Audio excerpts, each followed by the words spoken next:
Yo, what up, street talk, street gods, street vlogs, Urkim in the house. All right, Chukmung Happy New Year's. Say bok mani badisiyo. Okay, so Gung Hei Fat Choi. All right, some turbo thoughts for us. So, once you use quote quote successful ... then what? So I think a lot of people are seeking some sort of quote quote success. And first of all, I think the notion of success is totally nonsense. But let's say you do achieve it. I mean, I feel like I'm successful, right?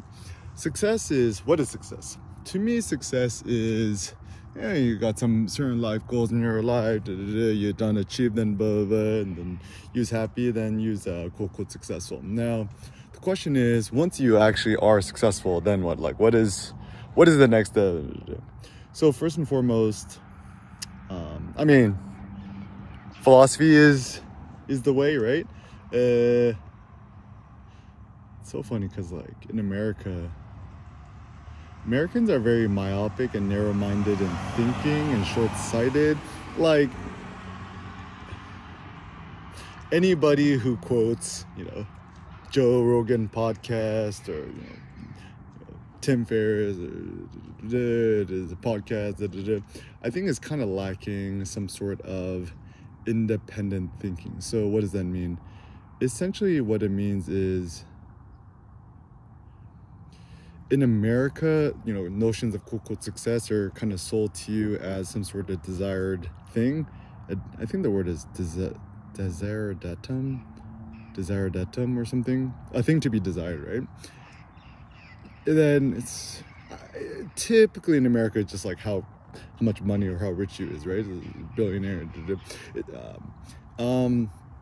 But I think a better notion of thinking about success is, your health, your strength, your bodily physique, your weightlifting, etc.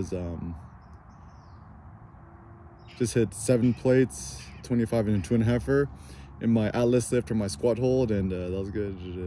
And like, once you was famous, recognized, you got money in the bank, whatever, then I think actually what it means is also the problem with success is it's too focused on the approval or external validation of others. Like, a thought I've been having is like, I can't be fucked, or don't worry so much about the opinions of others, and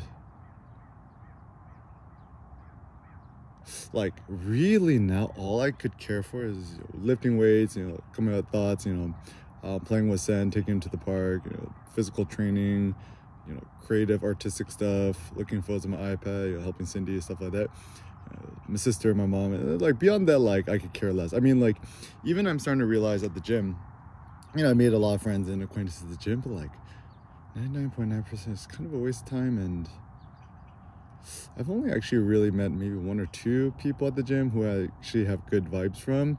Funny enough, I've actually found that I was like, why is it in college all my friends are girls? And also growing up, all friends are girls. It's like, I mean, as a man, right? I feel like interacting with girls is much more honest, because other men, like, all these dudes are low-key jealous. Like, I think, I speak friendly and to guys at the gym, but sooner or later what happens is they become low-key jealous of me, just lift more weights than them, or better physique, whatever. I don't do steroids, whatever. And then they start to get like salty or bitter, or kind of give me the side eye, or mean mug me, or whatever, or just kind of, give me the cold shoulder. So I'm like, nah, F that. I don't got time for this. And also the funny thing too is, like, people's like, oh, I don't like making small talk. What is small talk versus big talk? I mean, I don't really think there's a difference. I think it actually takes more courage to make small talk than not. But then once you have, the simple heuristic or the rule of thumb or the ethical thing is be insanely nice to everybody that you meet. But then once somebody rubs you the wrong way, become critically cold to them and give them the extreme cold shoulder. And, it's funny, even with family matters and family affairs, just like, within your super, super close nuclear family, treat them like, insanely lofty and high. But beyond that, just care less. And And yet I think that once you are successful, then kind of pursue philosophy, art, thinking, innovation, kind of for, I don't know, the greater good or for the sake of society. I mean, I think blogging, websites is the way. Even YouTube is a good avenue because at least you can put your thoughts out there for free and it gets well indexed. So then I think at the end, once you are successful, then the next step is just innovation for the sake of empowering humanity.